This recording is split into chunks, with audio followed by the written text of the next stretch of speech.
que veamos con anterioridad, sirve como marco teórico, sirve como introducción, sirve como un entendimiento previo al desarrollo de las normas.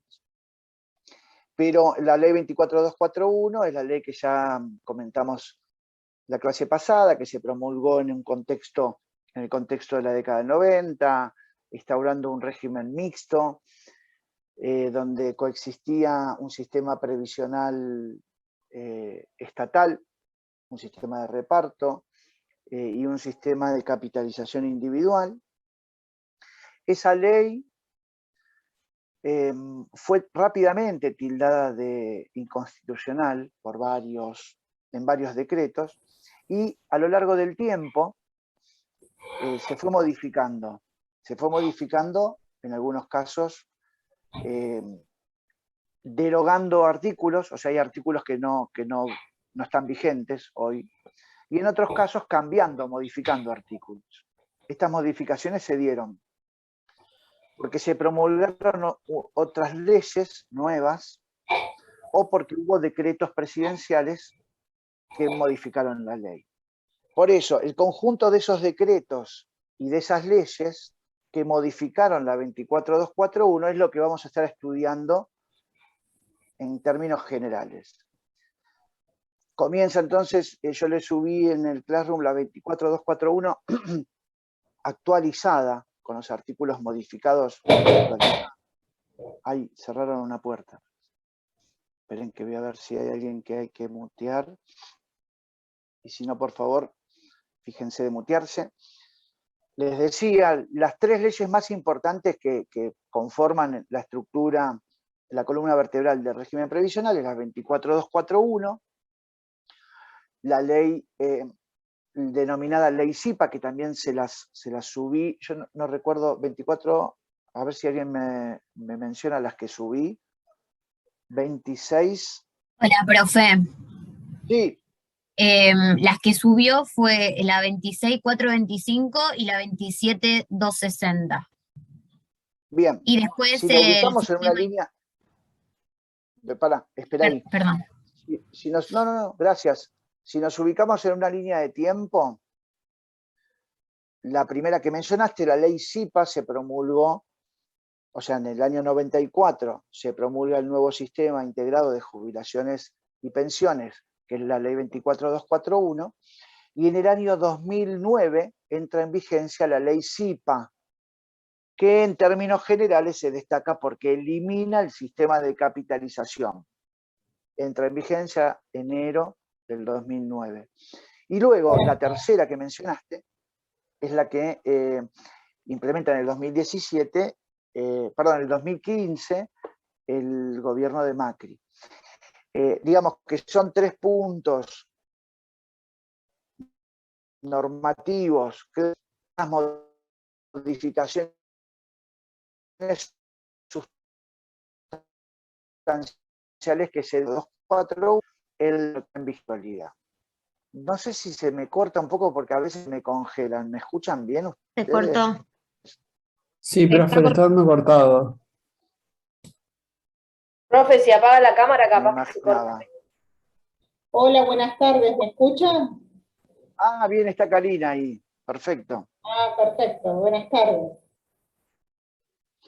Hola, Cari. Estaba haciendo solo una introducción, pero como tengo una señal bastante cortada, y cuarto iba a estar entrando Marta, que bueno, iba a dar inicio al régimen previsional, que es lo que vamos a empezar a desarrollar hoy, pero si querés, porque me dicen los chicos que se me corta bastante. Yo estaba haciendo solo una línea de tiempo, comentando que en la plataforma Classroom compartí ya las tres normas que eran las que estaba comentando recién, la 24241, la ley SIPA y la de reparación histórica.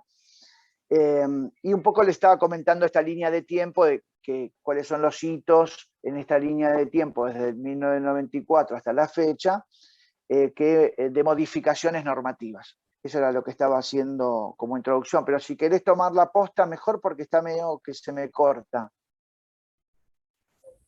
Bueno, ante todo, bueno, nuevamente buenas tardes a todos. Bueno, hoy nos vamos a adentrar en la norma, ¿no? En la ley propiamente dicha, jubilatoria. Por supuesto que lo que subió el licenciado Lescano, la ley 24.241, que ahí convivían los dos sistemas, el Estado y la capitalización, o el sistema privado.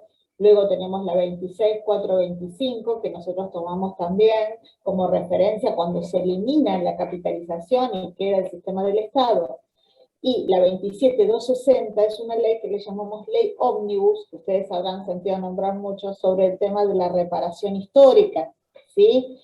Muchos de los medios de comunicación masivas hicieron eco de esto, que en realidad su artículo primero hablaba, que después nos vamos a adentrar en la norma, pero a nivel anticipatorio, el artículo primero hablaba de que el espíritu de esa norma era bajar el gran índice de litigiosidad, o sea, la gran cantidad de juicios que afronta el ANSES, por diversos motivos, pero uno de los grandes temas es el pago de las jubilaciones, la no proporción entre lo que cobra, realmente debería percibir, con lo que realmente se traduce en una serie de normas que atentan contra esa jubilación que tiene como denominación un jubileo, tiene que ser una alegría para la persona jubilarse, ¿no? Viene de ahí la palabra jubilación.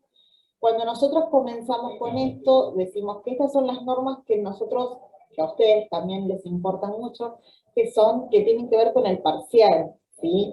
Pero la seguridad social no nace con la 24.241, sino muchísimo antes. Nosotros tomamos siempre como hito, esto es a nivel conceptual, ¿se entiende? Para que lo sepan, nada más. 1904 es como el hito donde nace la seguridad social, en septiembre de 1904.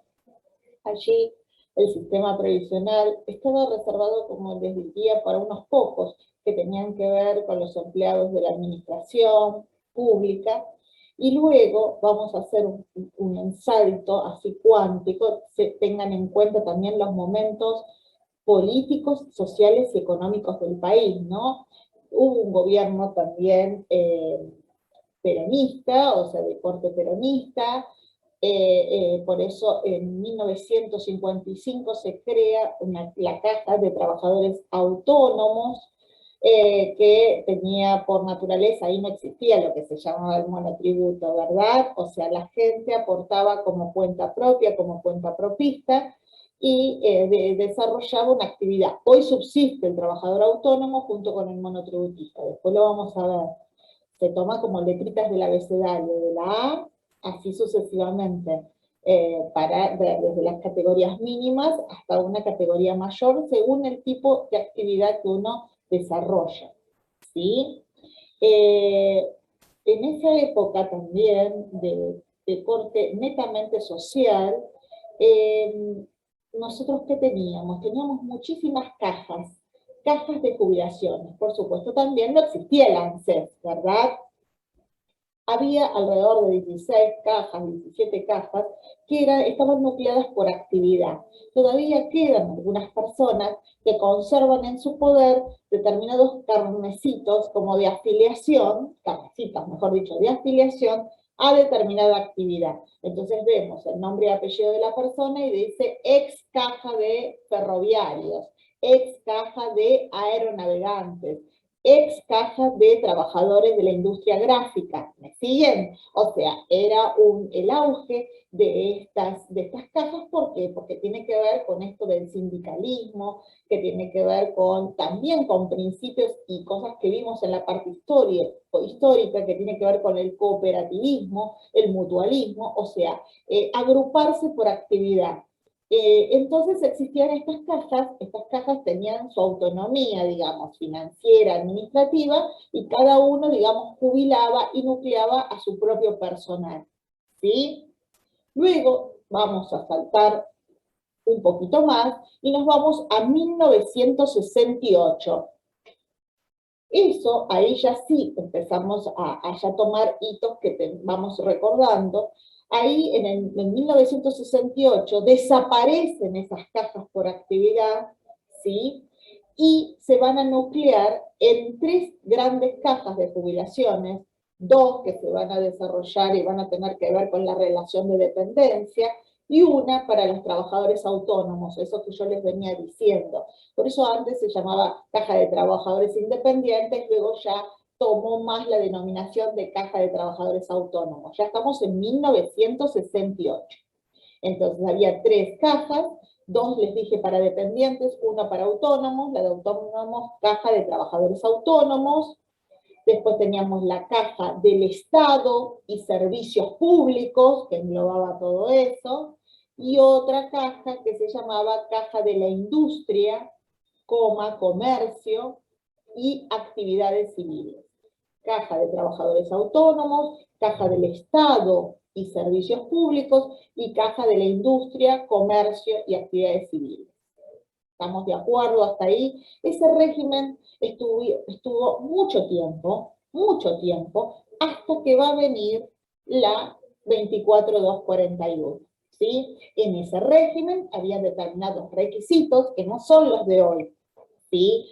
Ejemplo, de hecho, después en la ley van a ver que existía lo que se llama declaración jurada, por eso muchos dicen, antes era más fácil jubilarse. No sé si era más fácil jubilarse, pero existía una suerte de prerrogativa, de gracia que daba el Estado en ese momento, donde primero se empezaba con, de los 30 años de aporte, 15 tenían que ser efectivamente aportados, y otros 15 se completaban a simple declaración jurada, vale decir que no eran comprobables. Esto lo digo para que entiendan como una evolución que siempre nos gusta dar como introducción, ¿no?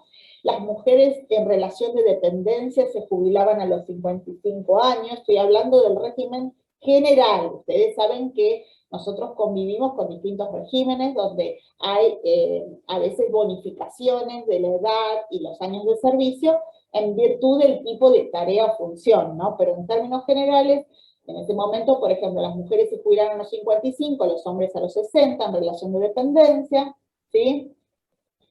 Y se jubilaban a veces antes con 15 años con aportes, 15 se llamaban por declaración jurada, eso que les estoy diciendo. Después ya más acercándonos a la 24241, cuando yo empecé con mi mamá a trabajar, ya había 20 años con aportes, o sea, ya se empezaba a vislumbrar, a ver en el horizonte previsional que iba a ir aumentando la cantidad de años con aportes, y proporcionalmente a esto, la cantidad de, no solamente de años de aportes o de servicios, como decimos en la Seguridad Social, sino también la edad jubilatoria.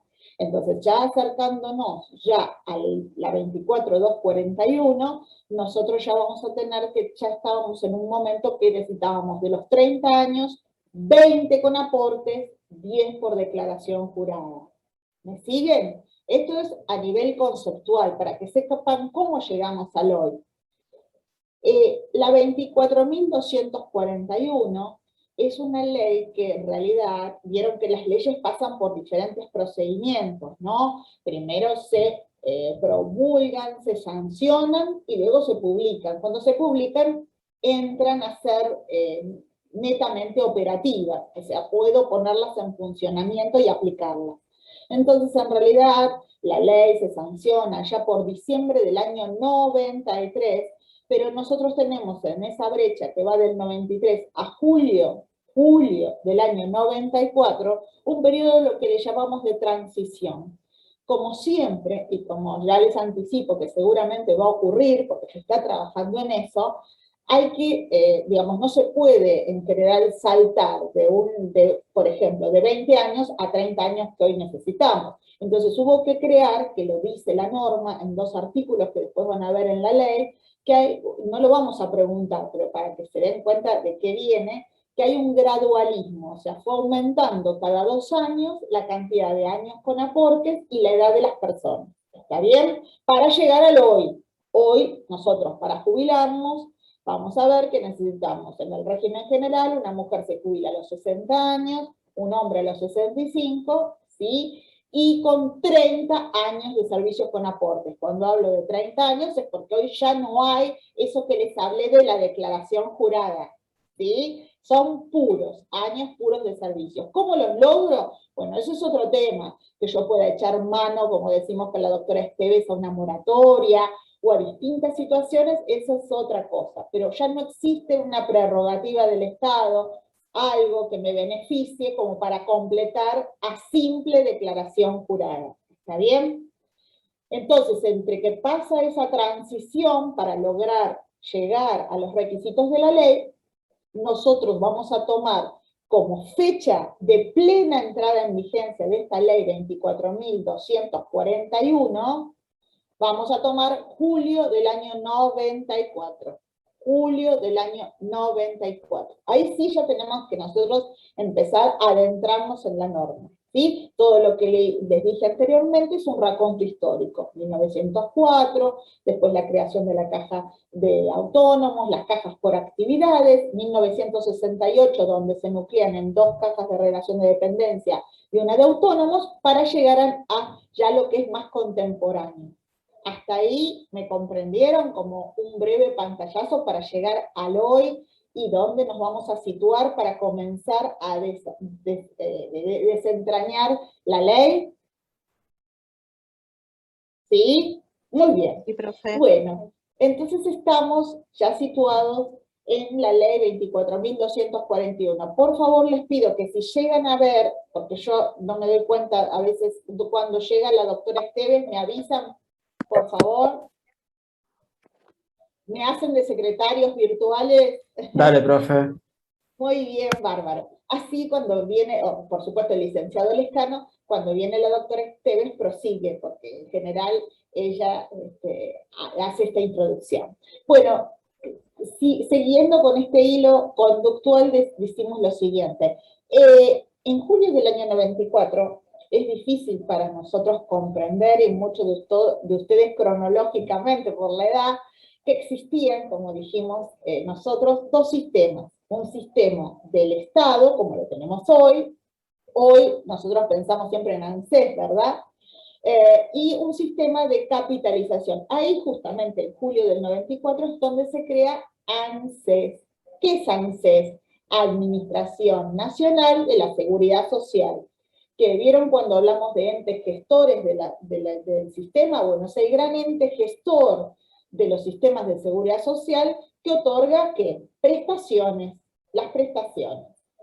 Hoy no solamente, les cuento, otorga prestaciones de carácter contributivo. Volvemos a lo contributivo. Vieron que decimos que todo es un engranaje, ¿no? Entonces, si bien el ANSES otorga prestaciones producto del aporte de los trabajadores y las contribuciones del lado del empleador y los aportes que realizan las personas en forma independiente, también otorga prestaciones que van a ver que son de carácter no contributivo, de carácter asistencial.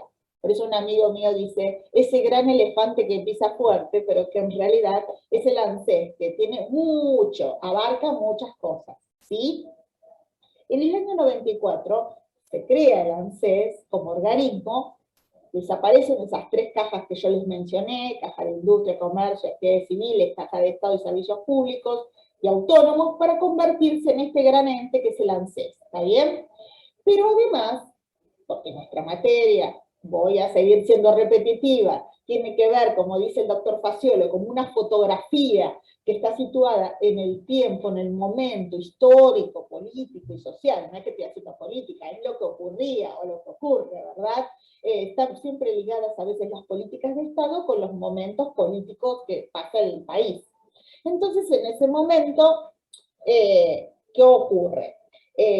Nosotros, que a veces, como dije en otra clase, somos a veces copistas, buenos, malos, pero copistas al fin, vimos en un país vecino, porque mucho lo trajimos esa idea, ¿de dónde? De Chile, que existen las FP, que son fondos de pensiones chilenas, y que crea un sistema privado, se llama de capitalización, de ahorro individual.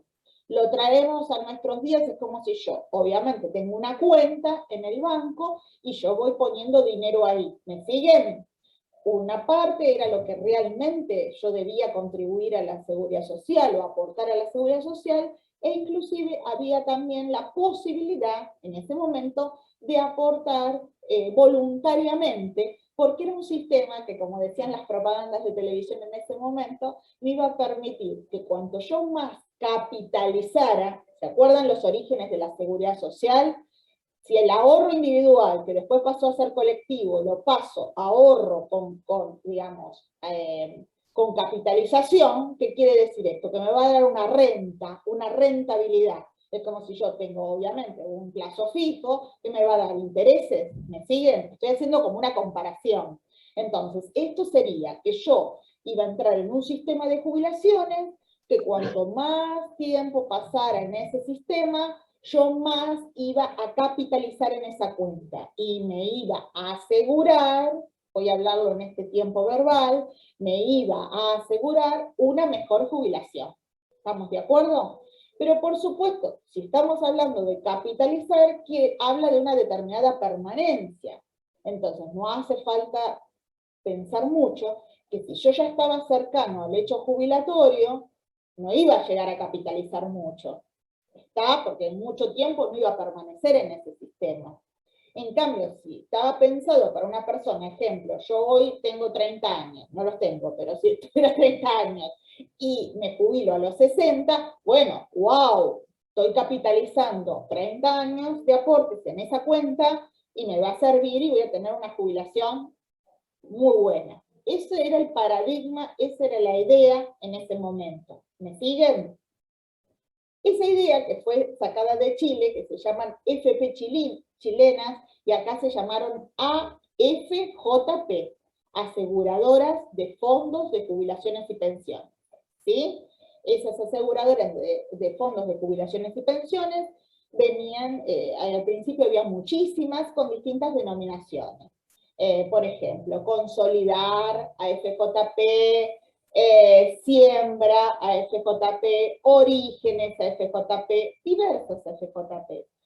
Nación, AFJP, digamos, en términos generales. Si yo hablaba de Nación AFJP, ahí sí estaba más ligada al Banco Nación, por supuesto. Orígenes estaba ligado al Banco de la Provincia de Buenos Aires, pero otras, o la gran mayoría, estaban ligados a capitales extranjeros, ¿sí? Donde los capitales provenían de fondos y de bancos y de inversores extranjeros. ¿Está bien? Que les permitió el país, nuestras políticas, les permitió el ingreso mediante este sistema. ¿Sí?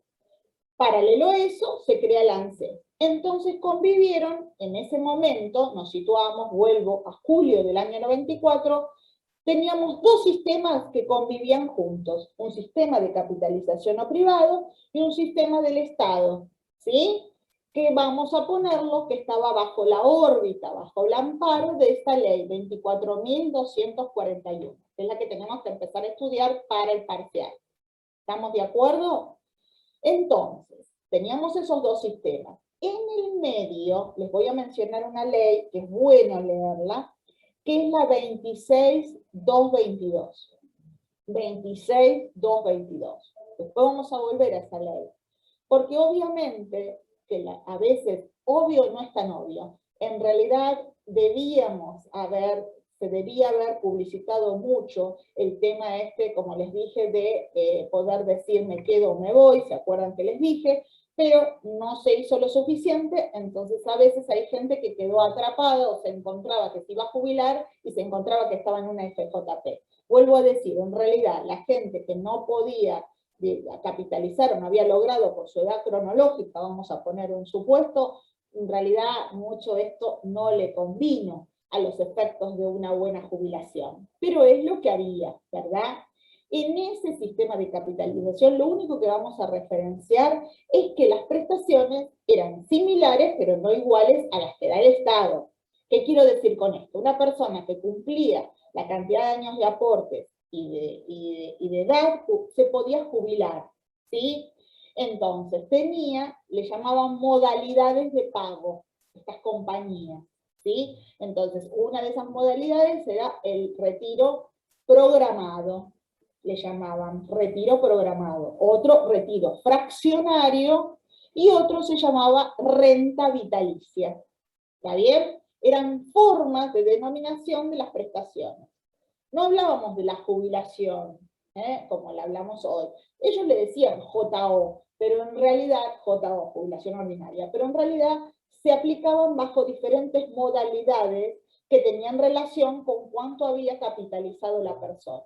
Ustedes miran, ¿y cómo jugaba el Estado? El Estado, siempre, garante del bien común, estaba, digamos, siempre diciendo que va a cubrir estas prestaciones. Y así como nosotros tenemos, vieron en la salud, tenemos un órgano de control siempre por arriba, la Superintendencia de Servicios de Salud.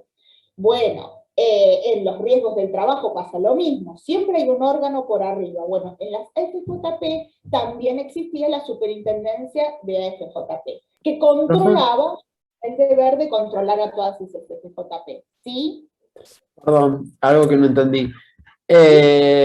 Lo de las modalidades es de pago según cuánto había capitalizado. En general, según cuánto hubiera capitalizado, el asesor previsional los asesoraba a la persona que era lo mejor o más conveniente para ellos. Sí. Claro, y estaba retiro programado, retiro fraccionado y Fraccionario o renta vitalicia. Lo Ya. que nosotros no vamos a preguntar sobre eso, pero sí es importante saber que hoy, a nuestros días, el único que sigue vigente, y es ese sí que causa un grave perjuicio a las personas en su cuantía, es la renta vitalicia. ¿Por qué? Porque la renta vitalicia en realidad se utilizaba para las pensiones por fallecimiento, y ahí ¿qué se hacía? Se suscribía un contrato con una compañía de seguros. Cuando hablamos de contratos, ya hablamos de otra área del derecho, si bien ustedes no son abogados, pero se dan cuenta de lo que significa un contrato, ¿no? Que me liga a, en este caso, una compañía de seguros. En este caso eran contratos de adhesión. Imagínense, como digo yo, vienen, golpean la puerta una persona, una viuda o un viudo que está mal, y vienen y le ofrecen esto. Hoy todavía eso, la renta vitalicia, siguen, creo que son, después el licenciado sabrá mejor que yo, no me acuerdo en este momento si son 3 o 4 las compañías de seguros que todavía siguen operando. Y hoy en la actualidad, esto lo digo como dato objetivo, esas personas cobran su pensión por fallecimiento, no por ANSES, es como que quedaron atrapadas en esa situación de la compañía de seguro y cobran menos que la mínima. La semana pasada hice un reclamo.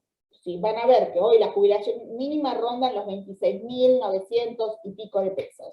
Bueno, esas personas que cobran una renta vitalicia por una compañía de seguros, la señora que yo estaba haciendo el reclamo cobra 16.000. ¿Se entiende? O sea, no hay una relación. ¿Está bien? O sea, constituye un injusto legal, porque para el ANSES no es un beneficiario de su sistema. Eso es lo que, bueno, obviamente esto hay que pelearlo, pero bueno, y después se pelea inclusive en la justicia. Pero bueno, quedó esta ecuación donde lamentablemente políticas de Estado, decisiones, traspasos, pero en el medio estamos los ciudadanos, ¿verdad? Pero esto es a modo de saber que convivían ambos sistemas, ¿está bien?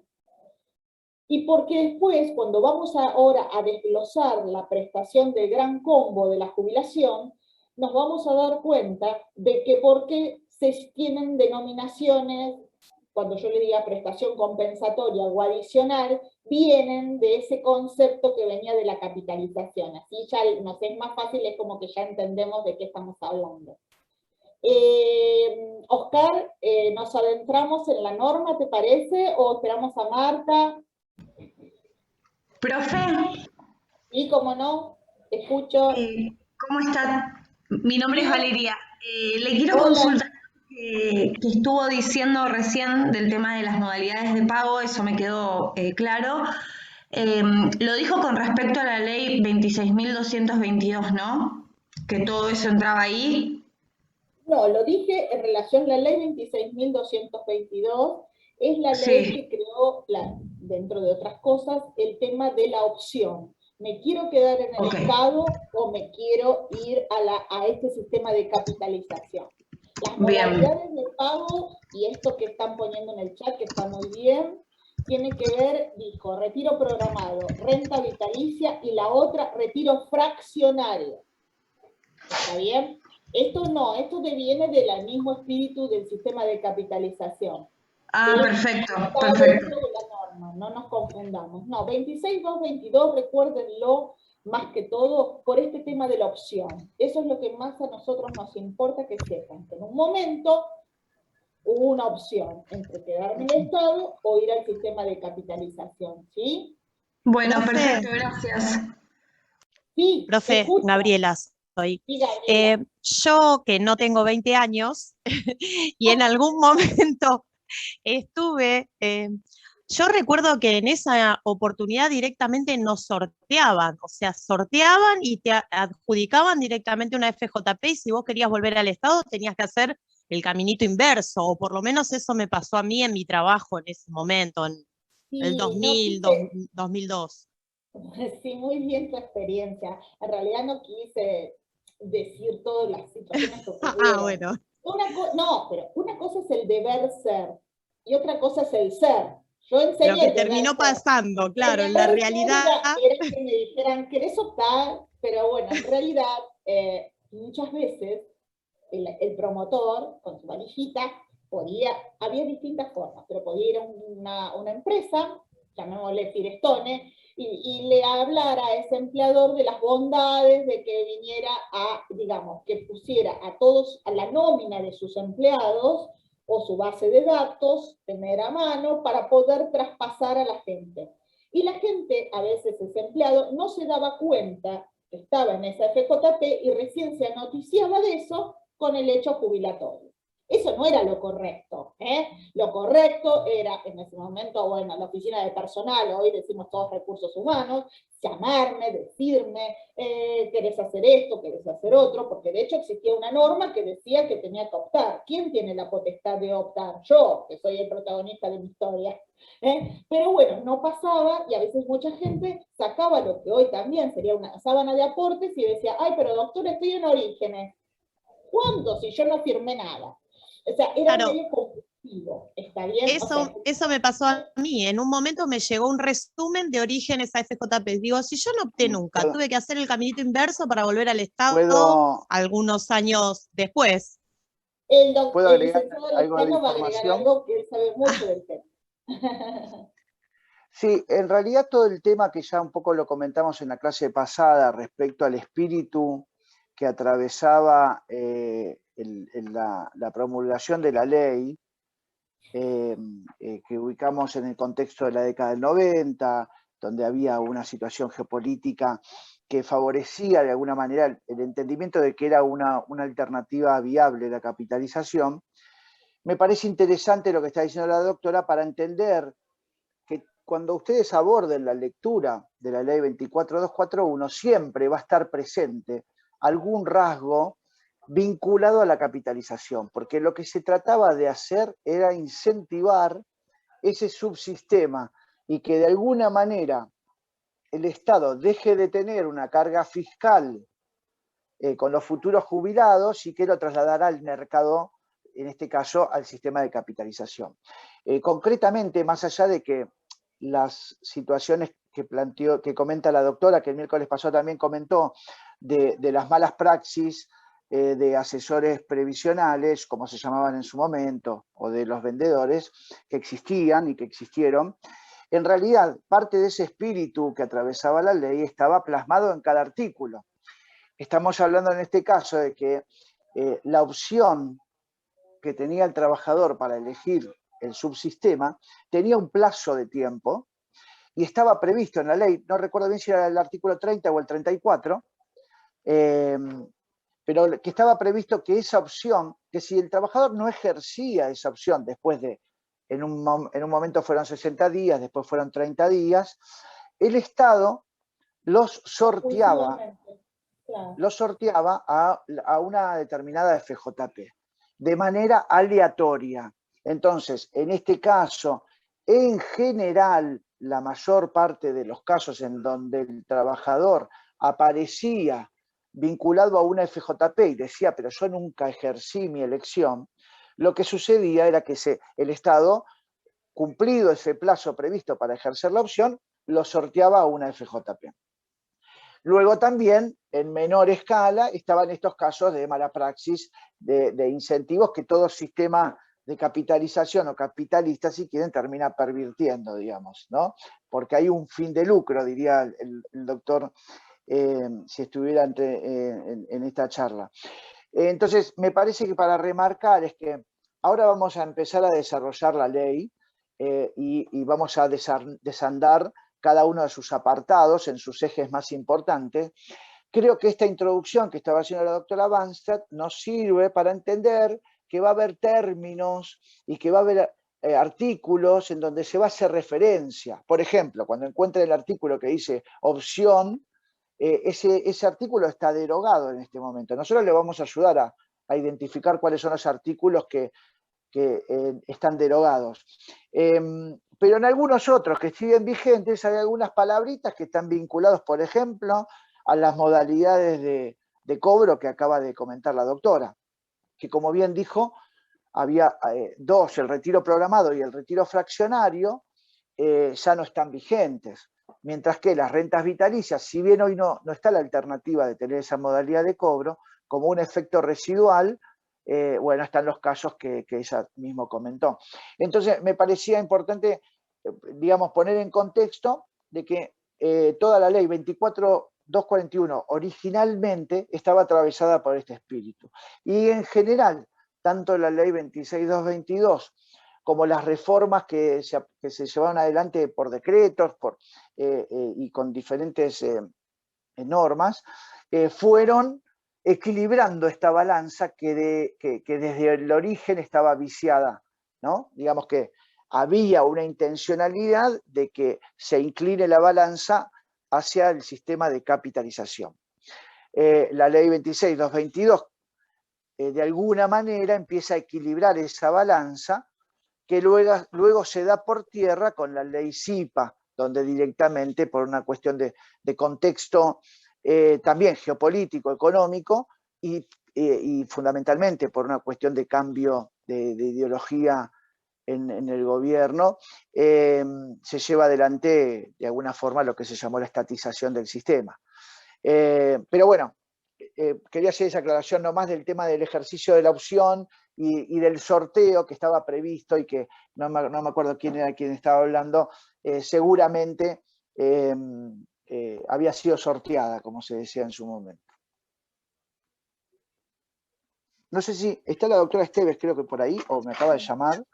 Hola, no puede entrar. estoy acá. Ah. Yo estoy acá. Bueno. No sé si la doctora Esteves... Oscar, discúlpame que te moleste. ¿Nosotros tenemos ahí el power o directamente...? No. Acá, no tenemos... está transcribiendo el artículo 30, perfecto, ay, qué bueno. Hoy tenemos una clase súper interactiva. Correcto, ahí está. Hoy la intención es recorrer los primeros artículos de la ley y bueno, el tema de... por lo menos llegar hasta el artículo 12... Lo vamos leyendo de la ley entonces, ¿sí? Dale, como vos quieras. ¿Tenés un power vos? No. Bueno, ok. Bueno, avísame cuando esté la doctora Esteves, por favor. Dale. Así no me superpongo. Me dice que está, pero que no la escuchamos. Ah, está, pero no la escuchamos. Bueno, no importa, mientras va arreglando eso, arranquemos. Bueno, vos decime, o por favor la doctora... Dale. Hola, ya estamos. Bueno, comenzamos entonces con la ley 24.241. Como decimos siempre, es bueno tener la norma a mano y siempre lo pueden ustedes bajar de distintos portales, ¿no? Todas las normas que vamos a ver en esta materia, de Infolec, de MECOM, todo esto. Bueno, el artículo primero de la ley, que seguramente ya están mirando, dice, ahí está la doctora, ya la vemos en pantalla. Ahí la vemos en pantalla. Hola. Ya ahora va a ser escuchada. Acá dice, el artículo primero dice, instituyase con alcance nacional y con sujeción a las normas de esta ley, el sistema integrado de jubilaciones y pensiones. Ahí ya tenemos que hacer una primera nota que tengo que decirles, que ustedes van a ver todo el tiempo, por ejemplo esto, Sistema Integrado de Jubilaciones y Pensiones, cuyas siglas son, ¿vieron? SI, ¿no? JP, SIGI. Pero bueno, esto está en desuso, o sea, tenemos que tachar eso, por más que la ley diga eso, y cuando los hagamos leer artículos, tenemos que poner SIPA, Sistema Integrado Previsional Argentino. ¿Por qué? Porque después se convierte en SIPA. Empieza siendo SIGIP cuando existían los dos sistemas, capitalización y reparto, y luego se convierte en SIPA. Pero para la lectura de los artículos, nosotros tenemos que decir SIPA. Entonces, en este primer artículo, nosotros decimos que, ¿qué nos dice? ¿Era sistema integrado? ¿Qué más, profe? Sistema, ahora es SIPA. Antes en la ley dice Sistema Integrado de Jubilaciones y Pensiones, ¿sí? Pero hoy es Sistema, ¿cómo? Sistema Integrado Previsional Argentino, SIPA. SIPA, Sistema Integrado Previsional Argentino. SIPA, SIPA. Que en realidad se instituye por la ley 26425, pero es bueno que cuando leamos los artículos ya no lo digamos como SIGIP, como lo que era el Sistema Integrado de Jubilaciones y Pensiones, sino SIPA. Cuando vamos al ANSES, en general decimos, vamos a pedir una sábana de aportes, vamos a pedir una historia previsional, vamos a pedir un SIPA, son todos sinónimos, ¿sí? Entonces, ese artículo primero, esto es porque, como dice el doctor Faciolo, por una mala técnica legislativa, lamentablemente es como cuando él dice siempre, en vez de dinamitar el edificio y hacer uno nuevo, es como por eso, quedaron como conviviendo dos leyes, tanto la de reparto como la de capitalización. Entonces hay normas que tenemos en la parte de la capitalización y hay muchas normas en la parte del Estado. Por eso tenemos que ir estudiándolas a la vez, la 24.241 y la 26.425. Ahora estamos hablando en la 24.241, artículo primero, ¿sí? Donde se va a instituir un régimen nacional denominado, hoy ya vamos a decirle SIPA, ¿sí? Que es un régimen como de reparto, ¿sí? Este régimen de reparto, ¿qué va a cubrir? Como cubre la seguridad social, las grandes contingencias, lo dice el artículo, la vejez, la invalidez y la muerte.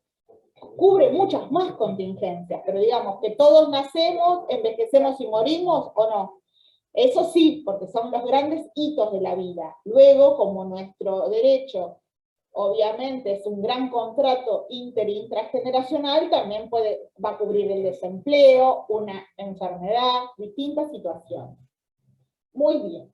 Y el artículo primero también de un régimen público, que es este que estoy hablando, y habla de un régimen de capitalización. Lo de la capitalización, bórrenlo porque eso no va. Capitalización no va. Es el régimen del Estado. ¿Estamos de acuerdo? Entonces, ¿qué nos queda del artículo primero? Que se instituye un régimen público, ¿sí? Que se va a llamar de reparto. En realidad decimos de reparto asistido. Asistido. ¿Por qué asistido? Porque venía del lado del financiamiento que habíamos hablado. ¿Se acuerdan? Con aportes y contribuciones solo no basta, sino con otras fuentes de financiamiento, impuestos que se destinan a tal fin, rentas, multas, recargos y demás. Entonces tenemos un régimen de reparto público asistido, ¿sí? Que se va a llamar, en este caso actualmente se llama SIPA, Sistema Integrado Previsional Argentino. En la segunda parte del artículo no va porque no existe ya más la capitalización. ¿Estamos todos de acuerdo? Una pregunta. Y Entonces, ¿el SIPA son dos leyes? Hola, ¿qué tal? ¿El SIPA son dos leyes, la 24.241 y la 26.425? en realidad nosotros tenemos que estudiar las dos leyes juntitas. Primero, en la primera ley, la 24.241, tenés que poner guioncito, reparto y capitalización, o sea, estaba el Estado y el sistema privado. Y en la 26.425, que es la otra ley que habíamos mencionado al principio de la clase en el chat, esa ley es justamente solo de reparto, ya no existía la capitalización. Ahí ya nos estamos yendo a octubre del año 2008, cuando desaparece el sistema de capitalización y queda el sistema del Estado. ¿Está? Bueno, listo, gracias. ¿Se entendió? Pero tenemos lamentablemente que trabajar con las dos leyes en conjunto. Ahora estamos analizando la 24.241, ¿sí?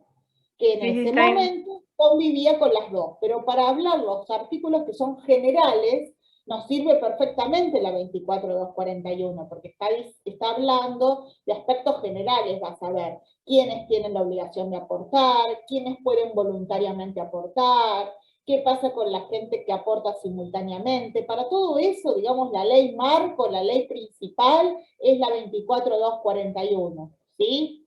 Lo que dije, que por una mala técnica, como dice el doctor, lamentablemente, en vez de derogar, se llama una ley y crear otra, o sea, hubieran derogado la 24.241 y aplicado solo la 26.425, no. Es que como no derogaron una, agregaron otra, y entonces tenemos que ir saltando así, de una a la otra. ¿Se entendió? Doctora. Sí. Está la doctora Esteves. Bien, buenísimo. Creo que no le funciona el micrófono. No, quería comentar que esto es clave lo que estamos viendo, de cómo lamentablemente al no derogarse la norma anterior, por ahí es un inconveniente que va a aparecer en la lectura de los chicos constantemente, contradicciones o algunas cuestiones que no quedan claro qué es lo que queda vigente, solo como un ejemplo de muchos otros artículos a los que le pasa algo parecido. La doctora está hablando que el primer artículo de la 24.241 no fue derogado. Sin embargo, el primer artículo de la ley SIPA, ¿sí?, de la 26.425, dice, y tiene de título unificación, dice, dispónese la unificación del sistema integrado de jubilaciones y pensiones en un único régimen previsional público que se denominará Sistema Integrado Previsional Argentino. Pero esto no suplantó lo escrito en el primer artículo de la 24.241. Entonces, esto es lo que dice la doctora y el doctor Fagiolo, que genera esta incomodidad, digamos, normativa, y que por ahí genera confusión. Entonces, si bien está vigente el primer artículo de la ley 24.241, cuando llegamos a leer el primer artículo de la ley SIPA, vemos que no continúan dos subsistemas, sino que se unificó todo y se pasó a llamar Sistema Integrado Previsional Argentino. Como estas situaciones, hay otros artículos en donde se van a dar situaciones similares y que, bueno, sirve como ejemplo como para ya entender de qué modo hay que abordar la norma. Igualmente, decimos siempre, quédense tranquilos que a medida que vamos transitando la ley, le vamos a ir aportando información de qué artículos tienen estos inconvenientes, cuáles se derogaron y cuáles quizás hay que tomar especial atención. Ahí estoy. Doctora. ¿Estará muteada? No la veo. Tiene un problema con el audio, me parece. La doctora Esteves la veo y no puede hablar. No, ¿y la doctora Banstrat? No se ve en pantalla. La perdimos. Bueno, se entendió un poco no está, profe. O sea, está ahí conectada, pero no está sentada en la silla. Se levantó. Bueno, habrá respondido. ¡Profe! Me levanté, perdón. No hay problema. Lo que pasa es que hoy hubo un problema con trenes. ¿Vieron que hubo un problema de transporte? Y bueno, había alguien está trabajando acá en casa, y bueno, quería cerciorarme que después llegara sana y salvo a su hogar. Sí. Bueno, ¿y Ya está está. bien? Sí, perfecto.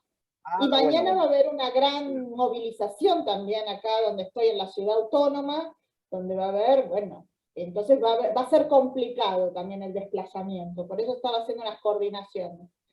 Bueno, sí, estoy atenta. Igualmente muy bueno la aclaración, no es que no escuché todo lo que dijo el licenciado Lescano, porque hay que estar súper atentos buenísimo. porque estamos todo el tiempo deambulando con las dos normas. No te rías porque te escuché como aclaraba. Sí. Yo no sé Soy qué le mujer, pasa a pero Marta. varias Marta cosas está a ahí la y vez. está con cara de enojada que no le anda el aparato. Ah, Marta, Sí, ahí la vemos, la vemos. Mirá, ahora va a intentar por el celular. perfecto. Bueno, doctora, ¿Seguimos? sí, claro. Bueno, entonces el artículo primero, lo que tienen que pensar es esto: régimen de reparto, asistido, ¿sí? Que es el sistema que igual hoy nos rige, ¿sí? Que le llamamos SIPA, Sistema Integrado Previsional Argentino. Ustedes van a leer SIGIP, pero esa sigla pertenece al sistema cuando estaba la capitalización. Leer. Cuando yo diga leer, leen a conciencia. ¿Se entiende? Cuando vamos a marcar artículos muy trascendentes, pregunta de examen, alerta. Por favor, formulen todas las preguntas que necesiten.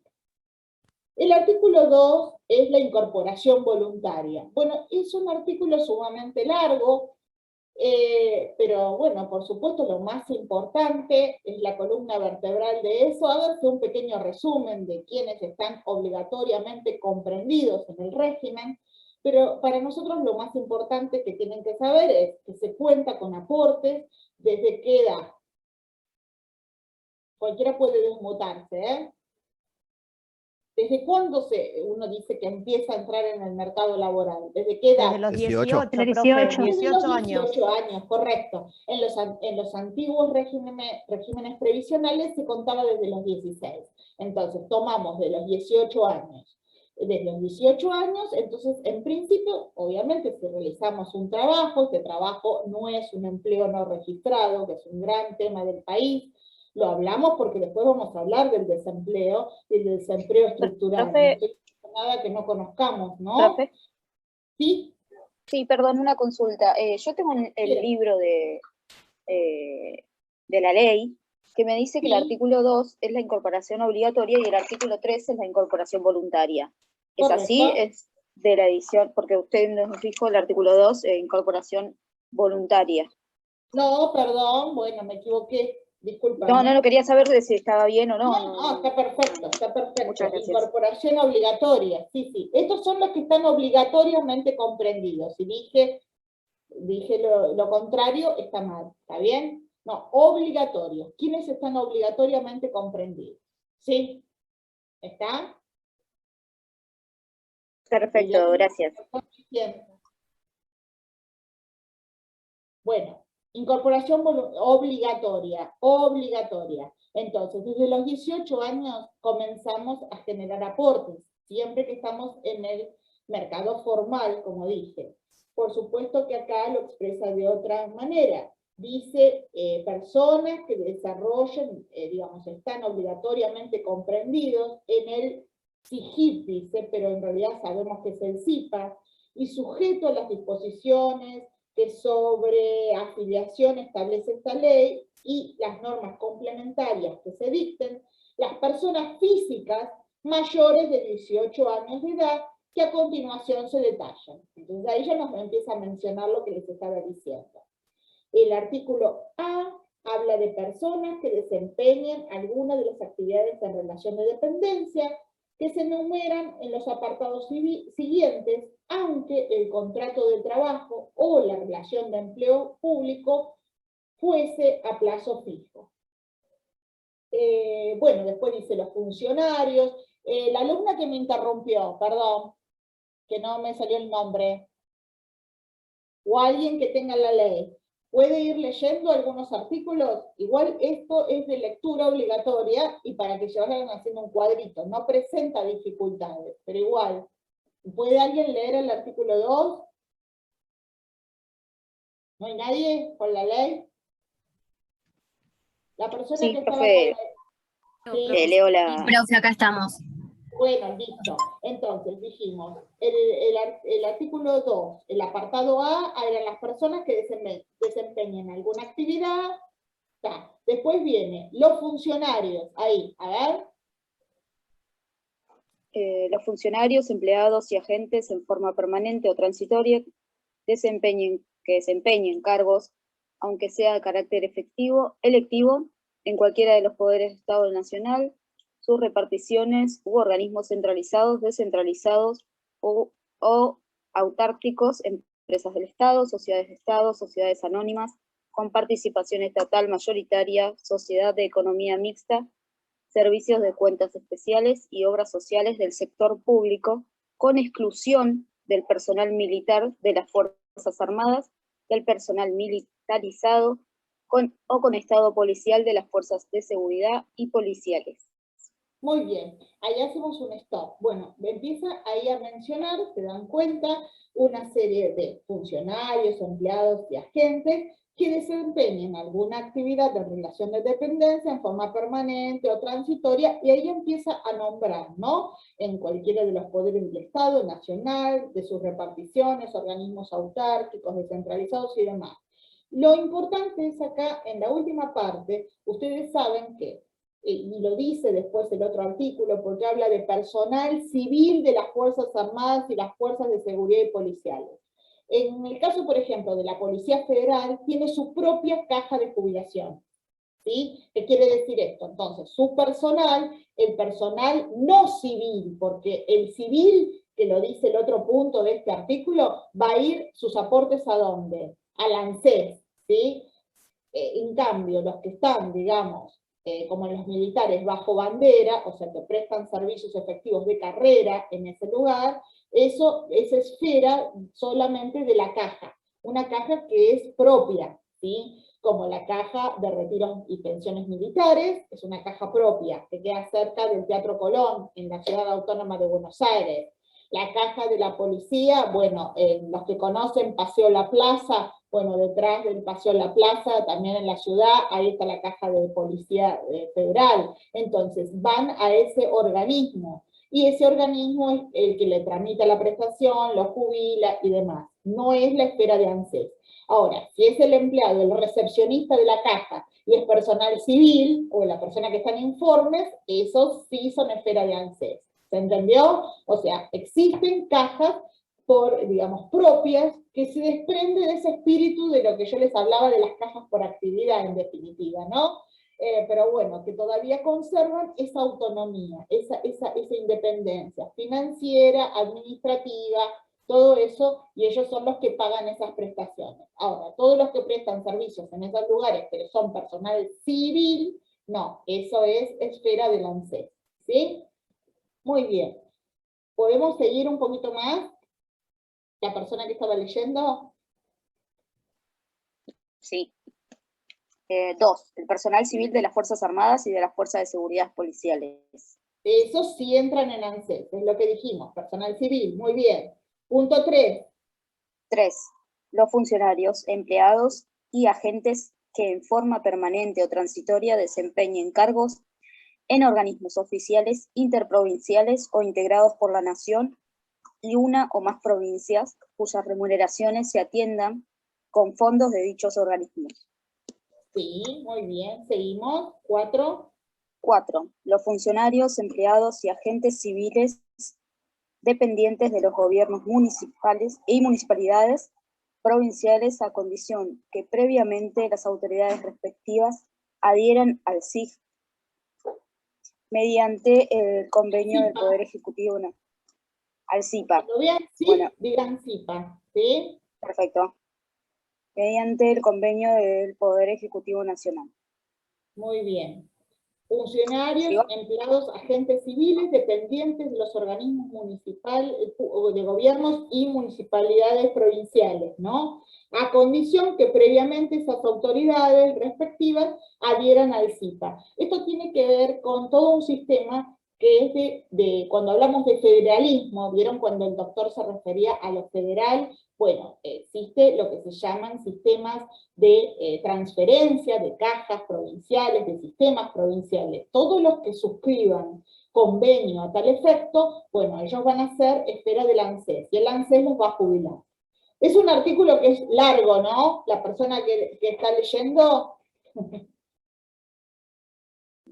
Sí, tiene... Es sumamente largo, pero no, digamos, no presenta grandes dificultades. Yo lo que diría es, como regla así, se llama memotécnica, pónganse las primeras palabritas de cada artículo. Entonces, personas que desempeñen actividades a partir de los 18 años, funcionarios, empleados y agentes, personal civil. O sea, la primera parte de cada artículo los va a vehiculizar para ver quiénes tienen esta incorporación obligatoria. ¿Alguna duda que se presenta? Como después vamos a hacer un pequeño resumen con un Power, después nos dicen si tienen alguna duda. Pero la verdad Profe. no presenta mayores dificultades. Y Profe. en general es raro, digamos, no son artículos que solemos preguntar, pero más o menos para que tengan una idea quiénes efectivamente tienen que realizar aportes. ¿Sí? El otro, el artículo 3º, es la incorporación voluntaria. Y ahí habla de, por ejemplo, directores, socios, gerentes. ¿Podrías leer un poquito el artículo? Profe. ¿Sí? ¿Se escucha? Sí, se escucha perfecto. Le hago una consulta para ver si entendí bien. El personal militar de las Fuerzas Armadas y el personal militarizado, o sea, sus aportes irían a la caja propia de su actividad, mientras que los civiles sí se dirigen al ANSES. Así sería. Correcto. Ah, está bien, listo. Así Gracias, es. profe. Sí. Gracias. No, de nada. La incorporación voluntaria, la persona que está leyendo, después ya te libero, te prometo. Artículo 3º, que habla de la Artículo 3º. voluntaria. Bueno. Incorporación Vale. voluntaria. La incorporación al SIPA es voluntaria para las personas mayores de 18 años de edad que a continuación se detallan. A. Con las obligaciones y beneficios que corresponden a los incluidos incisos A del artículo anterior.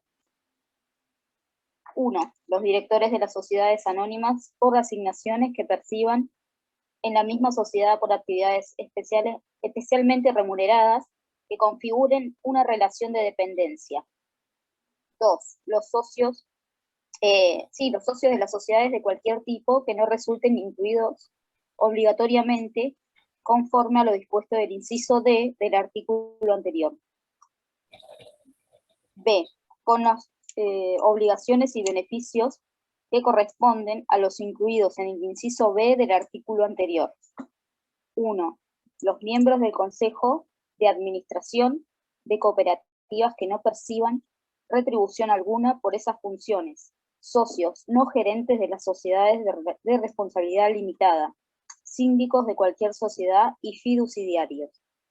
2. Los titulares de condominios y de sucesiones indivisas que no ejerzan la dirección, administración o conducción de la explotación común. 3. Los miembros del clero de organizaciones religiosas pertenecientes al culto católico, apostólico romano u otros inscriptos en el Registro Nacional de Cultos. 4. Las personas que ejerzan las actividades mencionadas en el artículo 2, inciso B, apartado 2, y que por ellas se encontraren obligatoriamente afiliadas a uno o más regímenes jubilatorios provinciales para profesionales, como asimismo aquellas que ejerzan una profesión no académica autorizada con anterioridad a la promulgación de esta ley. Esta incorporación no modifica la obligatoriedad que dimana de los respectivos regímenes locales. Y 5, según la ley 24.347, las amas de casa que decidan incorporarse voluntariamente al sistema integrado de jubilaciones y pensiones lo harán en la categoría mínima de aportes, pudiendo optar por cualquier otra categoría superior. Bueno, de toda esta incorporación voluntaria, es importante decir, por supuesto, si es voluntaria, no es obligatoria, tiene que ver con lo que más nos importa, los directores de sociedades anónimas, por las asignaciones que perciban en la misma, los socios de sociedades de cualquier tipo, que no resultan incluidos obligatoriamente, los miembros de los consejos de administración de las cooperativas, así, ¿está? Los titulares de condominios, los miembros del clero. Y acá quiero hacer una aclaración con respecto al apartado 5, que habla de las amas de casa. Bueno, en realidad, también en las jubilaciones vieron que se mal hablaba de la jubilación del ama de casa. ¿Por qué lo digo esto? Porque en realidad no existió nunca una jubilación del ama de casa. Lo que posibilita es que personas que no han tenido aportes, mediante moratorias vigentes, puedan completar sus años de aporte. Como en el momento en que se creó la norma, después surgió esta ley, la 24347, está más ligado a todas estas tareas, digamos, que realizamos en el hogar y que efectivamente no impactaban en el sistema jubilatorio. Entonces las personas igual aportan autónomos o como monotributistas y se terminan jubilando como autónomos o como monotributistas. Me siguen, pero no es que declaran que son amas de casa, aunque lo sean. Siempre se pone algo, una categoría, una actividad que desempeña esa persona. No sé, tejedora, costurera, no, digamos, no por la naturaleza del ama de casa es que se jubilan. Está mal expresado en realidad en la norma. A eso me refiero, ¿está? Pero igual pueden aportar. Nadia, te escucho. Sí, profe, quería consultarle, ¿esto no se modifica con lo nuevo de amas de casa, que se hace la declaración y tienen recibo de sueldo? ¿No se modificaría también esa parte con eso? ¿A qué modificación te referís? A ver. ¿Cómo incluirlas? Una cosa es servicio doméstico, otra cosa es ama de casa, otra cosa son tareas de cuidado. Claro, yo diría, no irían, quizás no estaría discriminado, estaría como con la parte de arriba de una contratación común, de incluirlas.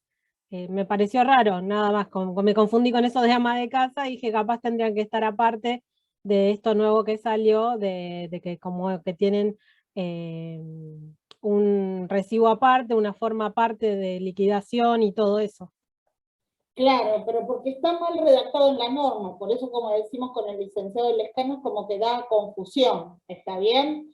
Nosotros quedémonos con la parte de que, porque vieron ahora también está el reconocimiento de años de aporte por tareas de cuidado, que quiere decir que nos reconocen a las mujeres, a la mujer que está en edad jubilatoria, años de aporte por la cantidad de hijitos que tenemos, ¿sí? Entonces son suertes de reivindicaciones, obviamente. También podemos hablar que existen discriminaciones, porque a un hombre no le reconocen tareas de cuidado, pero bueno, entonces, y en general, ¿de quién hablamos? De personas que a veces han tenido que sacrificar su posibilidad de empleo estable, desarrollan la actividad del ama de casa y han cuidado hijos, ¿sí? Pero en términos generales, como siempre dicen nuestros clientes a nosotros, yo quiero tener lo mío. ¿Qué significa tener lo mío? Es decir, bueno, ya que no estoy trabajando bajo un empleador, puedo, como dice la norma, incorporarme voluntariamente pagando un aporte mínimo para poder tener luego mi jubilación. Lo que yo quiero decir es que no existe como tal una jubilación que se llame jubilación del ama de casa. Nadia, a eso me refiero. ¿Está? ¿Me seguís? Sí, sí, perfecto, me lo confundí, ama de casa con lo que es empleada doméstica, y ahí me salió la duda. Doméstica, perfecto, sí, empleada doméstica, antes, digamos, no existía un régimen especial, luego sí sale todo el régimen que está cubierto con la ley de riesgos del trabajo, las obras sociales, y ya tiene un tratamiento especial, ¿sí? Igualmente el servicio doméstico, el que le da el empleo, le llamamos dador de trabajo, no es un empleador, es un dador de trabajo, ¿sí? Pero sí, tiene que ver con que existe una ley del servicio doméstico, y eso cuando veamos la ley de riesgos del trabajo, van a ver que va a haber un artículo que dice el Poder Ejecutivo podrá incluir. Hoy, está incluido, ¿se dan cuenta? Y también por una técnica, ahí no es por una mala técnica, sino porque la ley de riesgos de trabajo, la ley madre, la 24.557, quedó así en su redacción y hoy no es podrá incluir, ya están incluidos. ¿Me seguís, Nadia? Lo que pasa es que la evolución nuestra va más rápido que la norma que está escrita. ¿Sí? Perfecto, muchas gracias, profe. De nada, de nada. Bueno, léanla también el artículo 3. Un artículo que es muy importante y es pregunta de examen es el artículo 4. ¿Quiénes están exceptuados? ¿Quiénes están exceptuados? ¿Quiénes no deben realizar aporte? Y acá, a ver si sumamos algunos puntitos más, alguien que están ahí de secretarios virtuales, porque también ahí pudo haber alguna modificación de la norma, no les voy a decir nada. Quedan exceptuados del CIPA los profesionales, investigadores, científicos y técnicos contratados en el extranjero, ¿sí?, para prestar servicios en el país por un plazo no mayor de 2 años, por una sola vez, y a condición que no tengan residencia permanente en la República y estén amparados contra las contingencias de vejez, invalidez y muerte por las leyes del país, de su nacionalidad o residencia permanente. La solicitud de exención deberá ser formulada ante la autoridad de aplicación por el interesado o por su empleador. ¿Sí? Esto, o sea, lo precedente, lo que ya dijimos, esta exención no impedirá la afiliación a este sistema si el contratado y el empleador manifestaren su voluntad expresa en tal sentido, o aquel efectuara su propio aporte y la contribución correspondiente al empleador. Entonces, acá decimos que están exceptuados del CIPA ¿quiénes? Este tipo de actividades que son muy específicas, los investigadores, los científicos, los técnicos, ¿vieron? De hecho, existe en el país una ley específica de investigadores, científicos y demás, que está mucho ligado con el CONICET, ¿vieron? En realidad. Pero bueno, acá serían investigadores, científicos, técnicos, que ¿cómo fue este tema? Fueron contratados en el extranjero, pero para prestar servicios en el país. Entonces la norma que dice, mientras en el país de origen de ellos estén cubiertos con las contingencias de seguridad social, las grandes, invalidez, vejez y muerte, bueno, yo por 2 años, esos investigadores, técnicos y científicos, en principio, estarían exceptuados de ejercer, o de realizar, mejor dicho, aportes a la seguridad social. Está por el plazo de 2 años. Ahora bien, esto no opta que la persona que quiera realizarlos, lo pueda realizar. Pero en principio está en este artículo que es de exceptuados. Ahora, si nos vamos vieron que yo les digo siempre los portales, si nos vamos a Infolet, ¿habla de 2 años? ¿O alguien tiene la norma con alguna nota de este artículo? ¿Nota Sí, quiere profe. decir? Sí, dice que se amplió a 4 años. Sí, A ver. profe, Claro, hasta se 4 amplió. años. Muy bien. Entonces, ¿qué quiere decir? Que ahí estamos frente, justamente por eso, a una diferencia. Por eso siempre les digo, a mí me gusta mucho Infolet. Alguien me mencionó que está leyendo de la ley. Bueno, muy bien. Yo coordiné la revista Repara Reuse de jubilaciones con el doctor y siempre, obviamente, que voy a los portales jurídicos. El MECON es muy bueno del Ministerio de Economía, pero Infolet es bárbaro. Entonces, en esa norma, ustedes pueden contestar por un plazo de 2 años, dice la norma, pero sufrió una modificación, que es lo que están leyendo los compañeros, que entonces ese plazo de 2 se amplió a 4. ¿Está? Pero se entendió mientras estén, o sea, lo contraté en el exterior para prestar servicios aquí en el país.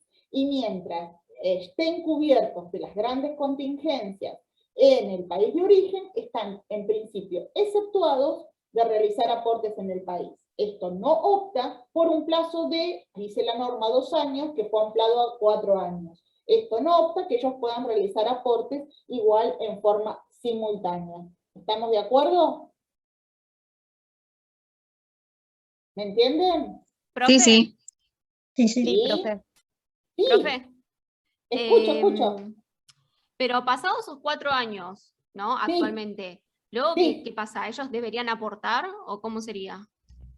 Y después de pasados ese plazo de gracia, por así decirlo, y sí, porque ahí eso también tiene que ver con los convenios de reciprocidad jubilatoria, entrar a jugar, ahí es cuando ahí la persona se plantea qué va a hacer con esos aportes. Por el principio de portabilidad, muchas veces, bueno, si dice, bueno, voy a empezar a aportar, se los puede llevar como una valijita esos aportes, ¿te acordás cuando hablamos de portabilidad? Entonces puede llevárselos y hacerlos jugar en su país de origen. O directamente dice, yo quiero aportar acá porque me va a servir o me va a beneficiar para determinada situación. Pero sí, pasado ese plazo, ya ahí regiría una obligación de realizar aportes a la seguridad social. Sí. Listo, gracias, profe. De nada. Muy bien. Bueno, esa es la parte más importante del artículo, que en realidad,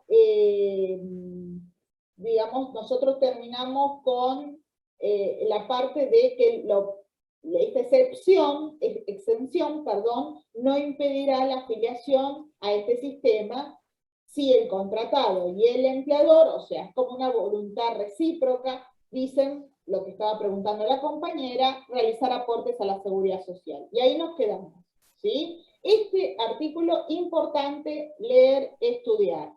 Pregunta de examen. Como así también el artículo que sigue, que es el artículo 5, que habla de actividades simultáneas. Por favor, si la ven a la doctora Esteves, me avisan, ¿eh? Actividades simultáneas. El artículo 5... Profe. Karina, estoy acá, Eso le iba a decir. Listo. Ay, perdón. Yo estaba haciendo así como en la tele, ¿vieron? No, mentira. Lo que pasa es que tuve que cambiar de dispositivo, estoy en el estudio y tuve que pasar al celular. Constancia de no estar comprendido, entonces va a empezar yo, bueno. Estoy acá igual, ¿sí? Ahora está la doctora Esteves, que en realidad lo da magistralmente, mucho mejor que yo, y bueno, así que bueno, ahí está la doctora Esteves que pudo conectar. Igual estoy bueno, por no aquí. seas tan humilde, Karina, tampoco. Estoy por acá, bueno. Sí, cuando te canses me avisas y sigo. Bárbaro. No, seguí. Estábamos por empezar el 5, Marta, así que estamos en los artículos centrales, que ya siempre les damos el tip, que casi siempre también son preguntas y motivo de examen, sí. En cuanto al 5 es muy importante porque toda actividad que ejerzamos, tanto sea en relación de dependencia como autónoma, tenemos la obligación de aportar. Todos, y en cada una de la actividad. O sea, si trabajamos a la mañana en una clínica y a la tarde tenemos un kiosquito y somos titulares, tenemos que hacer la aportación. Y después vamos a ver cómo es el cálculo, quedó claro este concepto, ¿no? Cada actividad que ejerzamos, nosotros tenemos que aportar, sea en relación de dependencia o como autónomos. Y si ustedes que van a ser profesionales, trabajan, supónganse, en relación de dependencia con una empresa y después ustedes quieren asesorar a otras empresas en forma particular, también tienen que aportar. Y si tienen varias actividades en forma privada, quieren ser docentes y uno es docente y después aporta como en qué sé yo, alguno es CEO de una sociedad, también tiene doble aportación. Y después en el cómputo vamos a ver cómo se unifica y cómo se hace el promedio de los 120 meses, sumando tanto la actividad, las dos actividades con un tope. ¿Les quedó claro esto? ¿Sí? ¿Me escuchan, chicos? Sí, profe. Sí, profe. Bueno. El tema, yo no tengo la ley acá, pero el artículo 6, perdón, sí la tengo, la voy a buscar. El artículo 6 habla de remuneraciones, ¿no es cierto? Sí.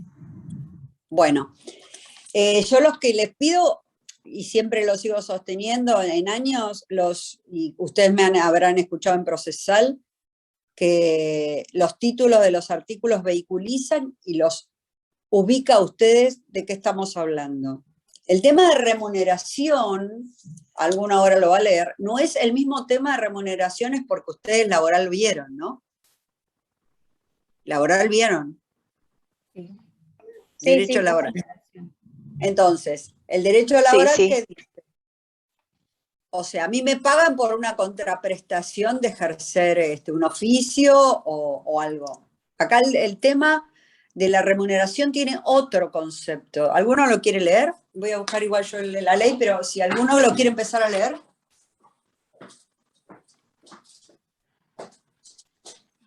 Para que no sea la misma persona y no se aburra. ¿Alguno tiene la ley por ahí? ¿Alguno tiene la ley? Sí, sí. Bueno, léanlo. ¿Alguno lo lee? Yo ¿Se pensé escucha? que no tenía. Sí, perfecto. Bueno, artículo 6. Se considera remuneración a los fines del SIPA todo ingreso que percibiera el afiliado en dinero o en especie susceptible de apreciación pecuniaria. ¿Ustedes entienden que pecuniaria? El tema es transformar lo que recibe en especie y darle un valor en pesos. Eso es la transformación en una cuestión pecuniaria. ¿Lo entienden? O sea, yo le doy un zapallo o le doy, qué sé yo, 10 kilos de queso. Entonces, a ver cuánto está el queso y lo transformo. Esto es muy raro que se dé, pero bueno, puede darse. Pero porque eso es una cosa que se da más en derecho, eso de la transformación en forma pecuniaria. Pero bueno, es una cosa en especie que le damos un valor de mercado y lo transformamos en peso. ¿Sí? Sí. Bueno, sigamos. En retribución o compensación o con motivo de su actividad personal, en concepto de sueldo, sueldo anual, complementario, salario, honorarios, comisiones, participación en la ganancia, habilitación, propinas, gratificaciones y suplementos adicionales que tengan el carácter de habituales y regulares, viáticos y gastos de representación, excepto en la parte efectivamente gastada y acreditada por medio de comprobantes. Y todo otra retribución. Servicio, no sé si se da mucho en las empresas privadas, pero sí, que realmente le dan el viático por el avión y le dan el viático por la ciudad donde se tiene que manejar, más el viático, eso lo tiene que rendir, o sea, le dan 10.000 pesos por día y tiene que rendir. Si el señor gasta 8, tiene que devolverlo. ¿Sí? Eso no entra en la parte de remuneraciones. Pero sí las propinas, ¿sí? Sí. Disculpe que interrumpa, pero para no tirar todos los conceptos generales, sino para menuzarlo el artículo. Sí. Y yendo. Bueno. Y toda otra retribución, cualquiera fuere la denominación que se le asigne, perciba por servicio ordinario o extraordinario prestado en relación de dependencia. La autoridad de aplicación determinará las condiciones en que los viáticos y gastos de presentación no se considerarán sujetos a aportes ni contribuciones, no obstante la existencia total o parcial de comprobantes que acrediten el gasto. Las propinas y retribuciones en especie de valor incierto serán estimadas por el empleador. Si el afiliado estuviera disconforme, podrá reclamar ante la autoridad de aplicación la que resolverá teniendo en cuenta la naturaleza y modalidad de la actividad y de la retribución. Aún mediando conformidad del afiliado, la autoridad de aplicación podrá rever la estimación que no considerara ajustada a estas pautas. Se consideran asimismo... Sí. ¿Se considera asimismo? Bueno. Remuneración, las sumas a distribuir a los agentes de la administración pública o que estos percibieran en carácter de 1. Premio, estímulo, gratificaciones u otros conceptos de análogas características. En este caso también las contribuciones estarán a cargo de los agentes a cuyo efecto Antes de proceder a la distribución de dichas sumas, se deberán retener el importe correspondiente a la contribución. Cajas de empleado o similares, cuando no quiere- ello estuviera autorizado. el tema del presentismo, ¿no? Eso es un premio estímulo. Y yo les contaba eso de la apreciación pecuniaria. Ustedes son muy jóvenes, pero en algún momento dado, en los años 80, 90, se daban ticket canasta, en la cual el trabajador iba y lo cambiaba en el supermercado o en alguna casa que estuviera afiliado, y era, o sea, el ticket canasta era, qué sé yo, a valores de 3.000 pesos. Entonces iba al súper, compraba mercadería por 3.000 pesos. Por eso digo que es la transformación, ¿sí? Eso se usó por un tiempo y después no se usó más, pero eso estuvo muy generalizado. No sé si se acuerdan los mayores o si lo vieron a sus papás haciendo eso. Sí. Sí, ¿no? ¿Se acuerdan? Bueno. Sí. Los cobraba, profe. Sí. ¿Quién? Caja de empleadores o similares. Sí, sí. La escucho. Caja de empleadores o similares cuando ello estuviera autorizado. En este caso, el organismo o entidad que tenga a su cargo la recaudación y distribución de esta suma deberá practicar los descuentos correspondientes a los aportes personales y depositarlos dentro del plazo pertinente. Bueno, ustedes más que nadie saben que los aportes se retienen, o sea, el empleador es agente de retención, ¿sí? Tanto del aporte como de la contribución, y después lo transfiere ¿a qué entidad? A FIP. ¿Y dentro de qué plazo? Mes vencido hasta el 15. ¿Es así? ¿Ustedes, es así? ¿Los que están en trabajo? ¿En recursos humanos? Sí, con la declaración del 931. Exactamente, es así. Así que, nada, entonces, empleador, agente de retención, retiene el aporte y él paga la contribución. Con el 931 lo deposita y el que recauda es la FIP. Y después reparte la FIP. ¿Ante quién? Ante ANSES, que tiene muchísimas prestaciones. Tiene la prestación del tema del SIPA, después tiene la prestación que le tienen que dar a la obra social, cuando veamos obra social, después la recaudación que le tienen que dar a la RT por la prima que le cobra, y bueno, después eso es salario familiar, asignaciones y todo lo demás, está dentro de lo que es ANSES, porque en realidad es el órgano de gestión con mayor envergadura en cuanto a qué prestaciones da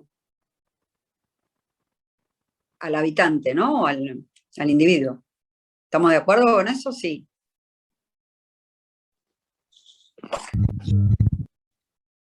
Bueno,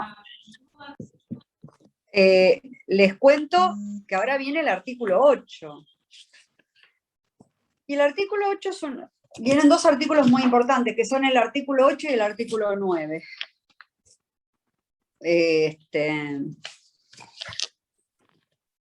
El artículo 8 habla de renta imponible. ¿Qué quiere decir renta imponible? La renta imponible quiere decir, es una renta presunta en el cual el que tiene una actividad autónoma, la FIP en este caso, le predetermina qué renta presunto va a tener que pagar el impuesto, que el impuesto es el aporte, la contribución, porque el autónomo es aportante, des en cuenta que es empleador y operario, o sea, es empleador de sí mismo. Entonces, ¿qué va a aportar? El 16 como contribución y el 11. No, o sea, el 27% más el 5 de PAMI. ¿Sí? Entonces, ¿qué es la renta presunta? La renta imponible se encara directamente para que distingamos. El artículo 8 habla de las rentas imponibles y rentas presuntas. Igual algo del artículo se modificó, que ahora lo vemos, y el artículo 9 habla de la base imponible, que es la base de la relación de dependencia. ¿Alguien quiere leer el 8? Para no leerlo yo, ¿eh? Sí, profe, yo lo leo si quiere. Sí, sí, el que quiera. Artículo 8. Los trabajadores autónomos efectuarán los aportes previsionales obligatorios establecidos en el artículo 10 sobre los niveles de rentas de referencias calculadas en base a categorías que fijarán las normas reglamentarias de acuerdo con las siguientes pautas. A. Capacidad contributiva. B. La calidad de sujeto o no en el impuesto al valor agregado y en su caso, su condición de responsable inscripto, de responsable no inscripto o no responsable por dicho impuesto. Bueno, a ver, capacidad contributiva. Esto es un autónomo puro, lo que estamos hablando. Pero, ¿qué pasó? En noviembre del 98, apareció una figura que se llama monotributo, que a ustedes les debe resultar bastante familiar. Habrán escuchado el tema del monotributo. Sí. En la cual, ¿qué descarta de este artículo el monotributo? Descarta porque hoy no hay responsables en su condición de responsable inscripto y de responsable no inscripto. El responsable no inscripto no existe más. Existe el monotributista. ¿Qué quería decir el responsable no inscripto? El responsable no inscripto no pagaba IVA ganancias. El que es responsable inscripto paga IVA, ¿sí?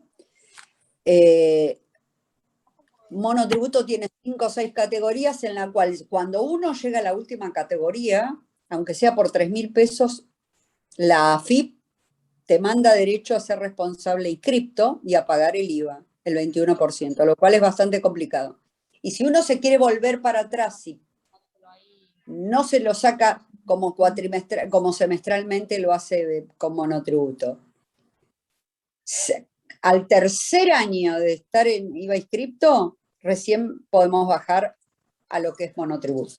El monotributo lo que hace, el contador lo tiene que hacer, bueno, alguno lo hará, lo que hace es en enero y julio recategorizar. ¿Por qué? Porque se establece el parámetro de enero a enero, o sea, por ejemplo, les doy un ejemplo, categoría F, uno puede facturar como categoría F 1 millón y pico de pesos por año, 1.500.000. Si uno factura más, pasa a la otra, en 6 meses o en el año factura más de eso, pasa a la otra categoría. Y si se pasa a la última categoría, se pasa a 3.000 pesos, se pasa a responsable inscripto. Entonces, ¿en qué significa? Es la capacidad contributiva. El monotributo, ¿qué es lo que hizo? El monotributo ajustó a IVA y ganancias. ¿Por qué? Porque fue la época de Cavallo, en la cual Cavallo quería que todos pagáramos impuestos. Entonces, ¿qué decían? Los no inscriptos, se le pagaba a un contador, hacía la cuenta y decía, el señor no tiene que aportar nada. De esta manera, que es lo que logró que todas las categorías, de la A hasta la G o la sí, GH me parece que es, tuviera que contribuir con el impuesto de IVA y ganancias.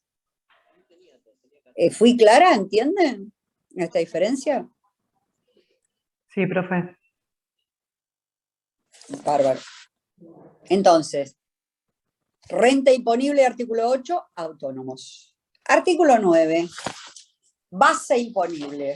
Y la base imponible está basada, igual está un poco modificado este artículo, pero está basada en a fines del cálculo. Acá va a hablar de AMPO y MOPRE, que eso existió en la 24241 hasta que lo vamos a ver hasta que la 26417 impuso lo que se llama la movilidad No escuché. La movilidad. Entonces, cuando habla de la movilidad, esta ley, no habla solamente de la movilidad de pensiones y jubilaciones, sino habla de la movilidad de la capacidad de aportación. En estos momentos, con el aumento del 12,39 del mes de septiembre, más o menos son 225.000 más 12,39, hago la cuenta, 225.000 más o menos, no tengo es igual, más o menos serían 250.000 pesos.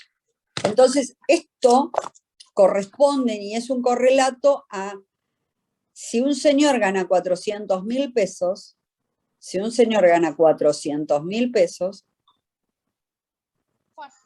el empleador le aporta por 400, o sea, le contribuye por el 16% de 400.000 pesos, pero el empleado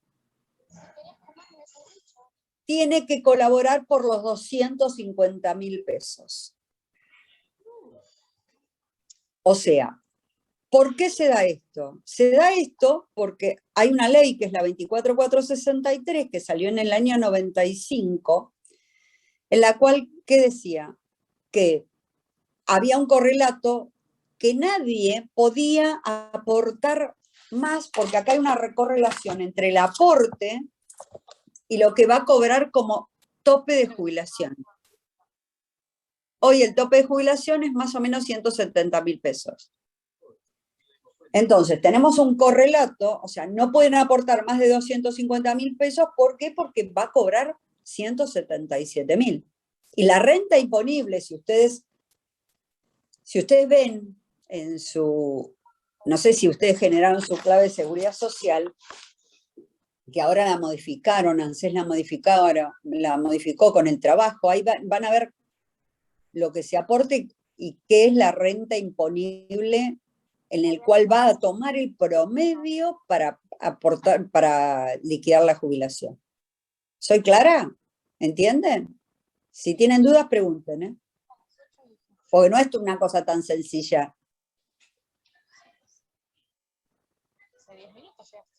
¿Lo entienden? Sí, profe. Es medio confuso igual, ¿o no? ¿O me parece a mí? Sí, es confuso, Bueno, es confuso. ¿qué es lo confuso? Yo, profe, la verdad no entendí mucho cómo sería la cuenta esa. ¿Me la podría explicar de nuevo? Sí, sí. Para obtener la jubilación, el empleado nada más puede hacer una aportación con un tope que se ajusta a la movilidad, que hoy el valor es 250.000 pesos. ¿Sí? Si el señor cobra 400.000 pesos, acá no le van a hacer el aporte por 400.000 pesos. La renta imponible va a ser de 250.000 pesos.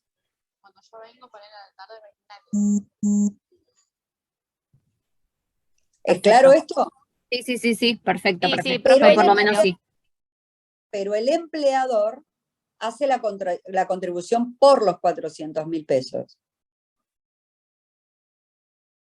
Sí, está bien. ¿Sí? Igual algunos... Entonces, el empleado, tiene tope en su aporte, mientras que el empleador contribuye y no tiene tope. ¿Está bien? Eso es, digamos, sería el resumen. ¿Se entendió? ¿Bien? Porque es importante esto, Sí, profe, se entendió.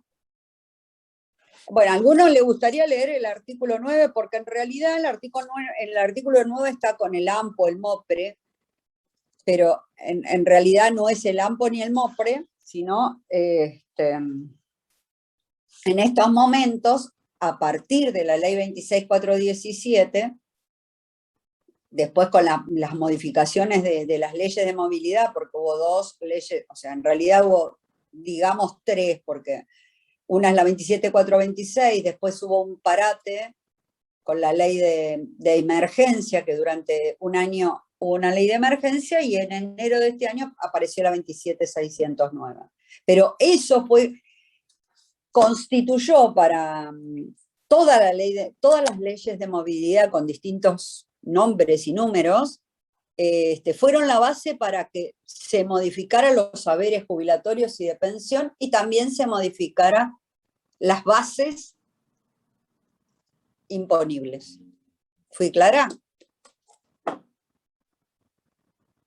Igual ley de movilidad lo vamos a ver más adelante, casi al final de lo que es jubilaciones y pensiones. Pero se tienen que ir familiarizando un poquito nomás. Porque ustedes se dan cuenta, alguna vez escucharon de que al abuelo, al tío, al vecino, le aumentaron la jubilación, ¿no? Entonces, nosotros cada 4 meses ellos tienen un aumento de jubilación o pensión. Y eso hace una relación directa con la aportación. ¿Profe? ¿Sí? Perdón, acá una compañera estaba preguntando lo mismo que yo y tenía esa duda. Lo que usted hablaba del tope imponible, creo que es lo que aparece como tope del SUS en liquidación de sueldo. Claro, porque Listo. el SUS es el Sistema Único de Seguridad Social, porque en un momento determinado, o sea, no sé, hubo 3 cajas, de 3 cajas y tuvo una Dirección Nacional de Recaudación Previsional y en el año 89 se creó el instituto, y el Instituto de Previsión Social en un momento determinado se llamó Instituto de Previsión Social, después dijeron Sistema Único de Seguridad Social, después pasó a ser el CUS y después pasó definitivamente a ser el ANSES, la Administración Nacional de Seguridad Social. Pero es el tope del SUS. ¿Usted trabaja en recursos humanos o liquidación de sueldo? No, lo vimos en liquidación de sueldos. La materia. Perfecto. Bueno, bárbaro. Todo ayuda, todo ayuda. ¿Quiere leer el artículo 9, caballero? Profe, ¿le puedo hacer una consulta? Sí. Esto aplicaría también si el empleado tiene los aportes de diferentes empleadores. No. O solo de un empleador sobre una base de un recibo de sueldo. O sea, como estos 400.000. Eso, o sea, es sobre la base. O sea, el tope, para hacer el pago, lo van a hacer en el momento de la liquidación cuando hagan el promedio de los 120 meses. Pero si el señor cobra 250.000 pesos en un lugar y en el otro 250.000 pesos y cobra 500.000, el señor tiene que aportar por 500.000. Que después se le reconozca y después vayamos a la justicia a pelear eso, es otra cosa. Pero administrativamente él tiene que estar aportando porque, o sea, puede o no decir que está trabajando. ¿Y qué empleador no va a aportar? O sea, si le paga 300.000 uno y 300.000 el otro, cada uno va a tener que aportar por esos 300.000. El tema va a ser posterior cuando se defina los 120 meses en el momento de la jubilación, que seguramente va a ser un promedio y le van a dar a valores actuales el tope, que es 177.000. Tanto la doctora como yo tenemos un sistema en el cual nosotros calculamos y nos dice si realmente hay una diferencia.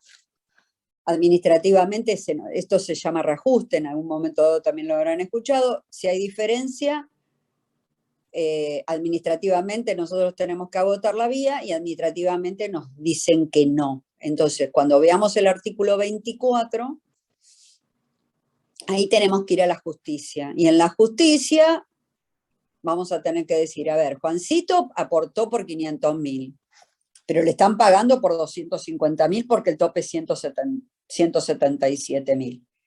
Hay un artículo muy, muy viejo que es el artículo 79, pero esto es más de derecho. Pero les digo cómo, más o menos, para darse cuenta cómo funciona, se lo trato de decir lo más sencillo posible, diríamos así. Pero el señor, por todas las actividades aporta. Y por todas las actividades aporta lo que dice la renta imponible o lo que dice, o sea, si tiene que aportar 250.000 porque trabaja en relación de dependencia y después tiene que aportar la renta presunta porque factura como profesional, va a aportar por la renta presunta. Después se hace la suma y seguro que bajan un poco el tope de cada uno. Y después nosotros tenemos que ir a pelearlo porque administrativamente no lo logramos. Porque ellos dicen, no, ustedes saben que hay un top. Ellos, a ver, la respuesta la hago sencillo. Ustedes saben que hay un tope. Bueno, el tope es este. No podemos pagarle más. Y nosotros tenemos que decirle a la justicia, bueno, sí, el tope es este, pero el señor aportó por 500.000, no por 250. No sé si soy clara. Sí, sí, profe, gracias. Bueno. Caballero, ¿quiere leer el 9? ¿Está por ahí? Sí, profe. ¿Por qué se ríe? ¿Porque le dije caballero? No. Es muy antiguo, ¿no?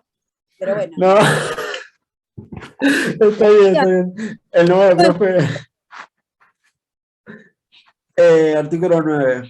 A los fines del cálculo de los aportes y contribuciones correspondientes al sistema integrado de jubilaciones y pensiones, aunque ahora sí. Te oí decir, entonces, sistema integrado profesional argentino. Sí, ahora.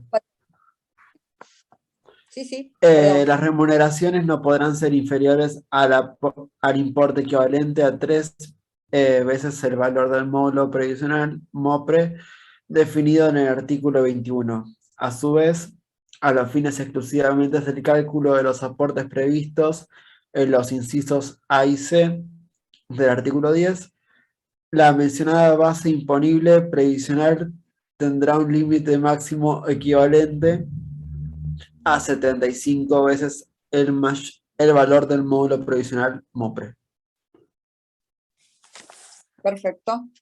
En realidad, ahora con la modificación del 9 y del 24241 y con la modificación de la aportación, y cuando vean la 26425, en la cual está el tema de los topes, porque, a ver, en el año 2008, cuando sale a fines del 2008, cuando sale la 264, en ese interín entre el 2007 y el 2008 salieron varias leyes previsionales, la 26222, la 26417, la 26425.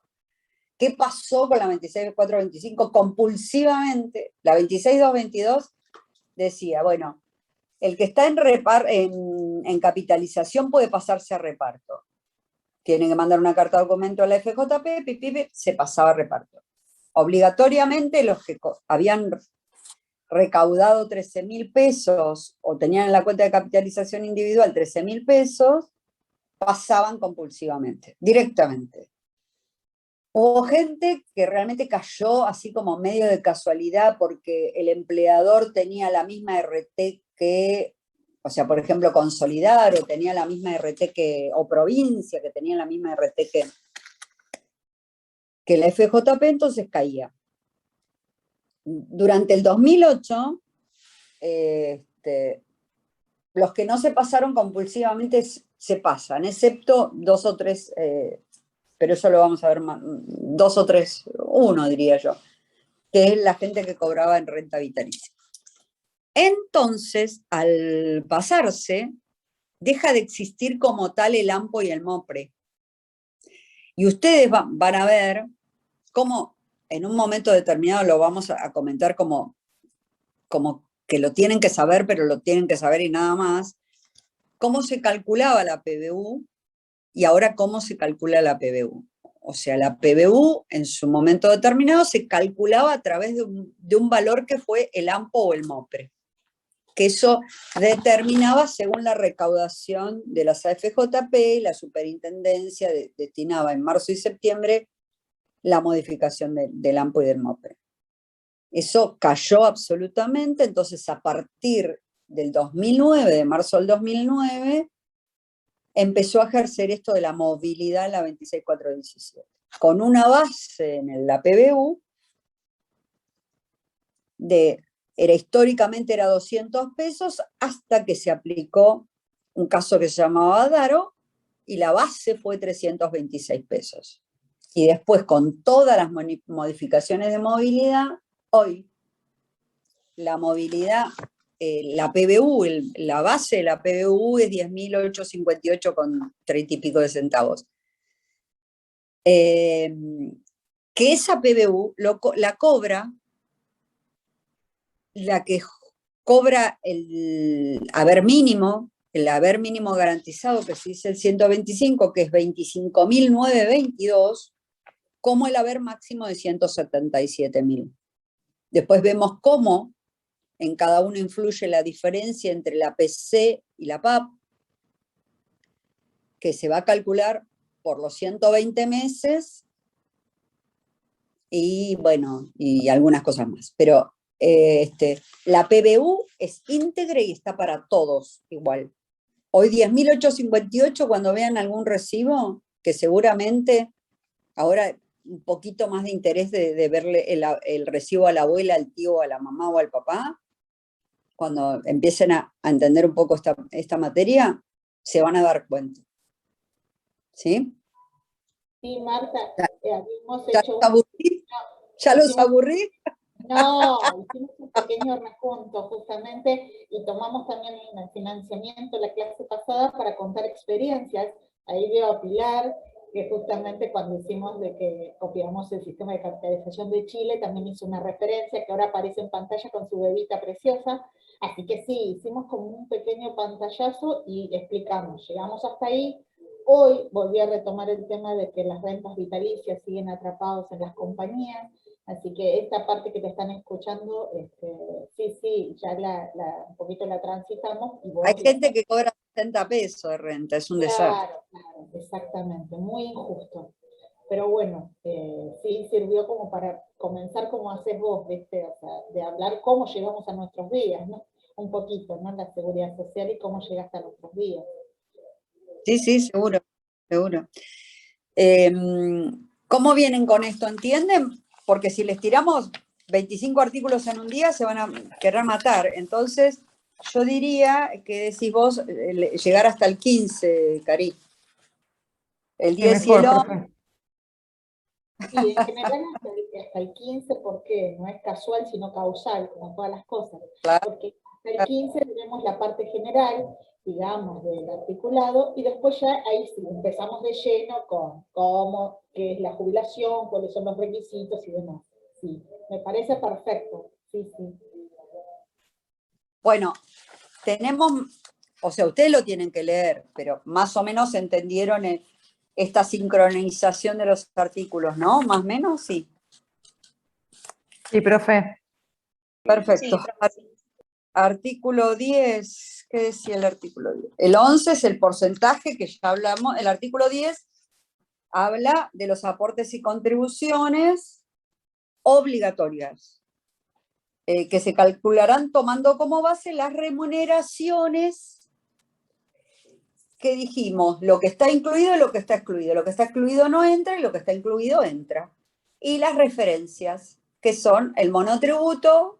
O sea, cuando empezó en el 98 el monotributo era 300 pesos. Imagínense que cómo se llega a la actualidad. Se aplica un índice de actualización, que tampoco crean que es un índice, y se trae a la actualidad.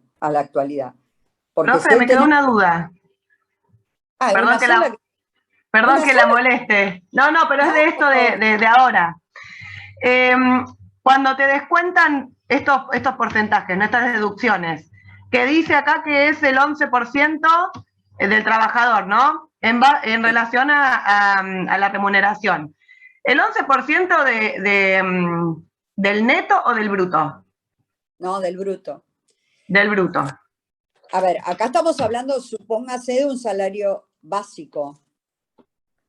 Porque a lo mejor hay meses, pensemos en un presentismo, hay meses que lo puede cobrar, si usted está enferma no lo va a cobrar. Siempre va a ser de esto. Y cuando ustedes vean las remuneraciones en sus claves de seguridad social, van a ver que es el bruto, nunca el neto. Porque a usted le Perfecto. puede descontar, a ver, yo dije presencialidad. Pero algún bono, lo que sea, que un mes lo cobras, otro no. Exactamente, exactamente. Y eso influye después cuando veamos el tema de asignaciones.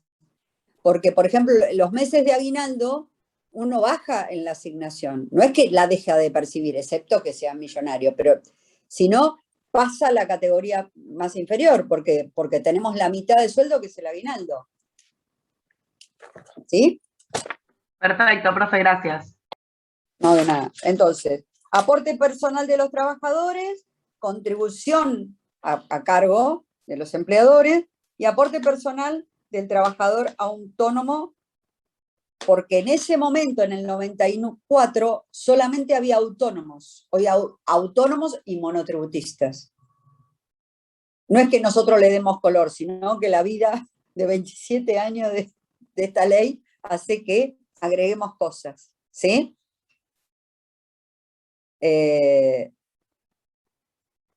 La PBU la cobra todo el mundo, ¿eh? ¿Cuál era la pregunta? Perdón.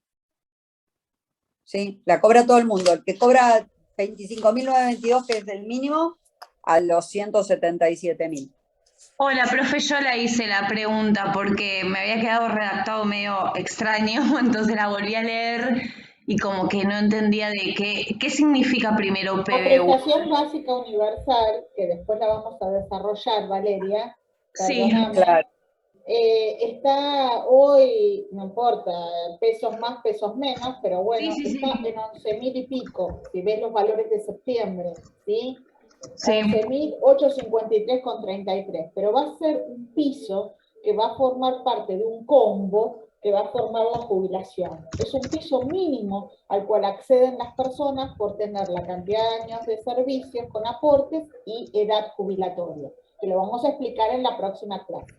Pero prestación básica universal. De ahí parten todos. Quiere decir que el que gane 26.000 y pico de pesos o 25.992, que es un haber mínimo garantizado, nadie puede cobrar menos que la mínima, o el que le lleguen a determinar, que ya vamos a ver cómo lo determinamos, la doctora lo va a explicar, ejemplo, 100.000 pesos o el tope, va a partir igual de un valor de PBU, que ese es un piso mínimo. ¿Por qué? Por haber tenido los dos requisitos que dice la ley, edad jubilatoria y cantidad de años con aporte. Cuando nosotros, ligándolo con financiamiento, que creo que lo dije, cuando tenemos que aumentar las jubilaciones, obviamente que tenemos que yo soy Estado, tengo que aumentar el valor de lo que vaya a recibir como aporte y contribución. Voy a tener que aumentar el valor del aporte del autónomo. Voy a tener que aumentar unos puntitos en lo que también aportan las categorías hoy monotributistas. ¿Se entiende? Y también se mueve este valor. O sea, si aumentó la jubilación, va a aumentar este piso. Pero quedémonos, Valeria, por ahora, para no confundir al resto, es que es un piso mínimo al cual se accede, que es un monto que va variando con la movilidad jubilatoria por haber cumplido los requisitos de ley, cantidad de años de aporte y edad. ¿Sí? Sí, perfecto, gracias. Yo tengo en una tablita 11.858,33, la movilidad septiembre, y el haber mínimo garantizado en 25.992,42. Pero bueno, después lo vemos. Igual no preguntamos montos, pero para tener aproximado está perfecto. Perfecto. Después, igual en el transcurso del curso vemos los montos y todo lo demás. Es lo que estoy leyendo del chat, mientras tanto que están preguntando por eso. Bueno, el artículo 11, acá está la pregunta que me hizo el caballero, que habla, los aportes y contribuciones obligatorios serán ingresados a través del SUS, que lo vio en liquidaciones de sueldo. Es una ventaja, cosa que nosotros no hacemos, pero bueno. Y acá habla del porcentaje de aportes y contribuciones. 11 el empleado y 16 la contribución del empleador. Y el autónomo es 27 más el 5 del PAMI. Ustedes también, esto lo hago como comentario porque van a decir, ¿y por qué nosotros, o sea, hay una ley que es la 19032, que fue la creación del PAMI, que tanto se cobra al activo como al pasivo, que es un 3%, que fue para la creación, o sea, el Instituto Nacional de Seguridad Social de Jubilados y Pensionados, que es el PAMI, Plan de Asistencia Médica Integral, conocido como PAMI, fue creado en el año 72, bajo la ley 19032. ¿Cómo se financia? Con el 3% de todos los activos y con el 3 o 6% de todos los pasivos. ¿Sí? Entonces, los descuentos, ustedes lo habrán visto en liquidación de sueldos, ya que me lo comentaron, habrán visto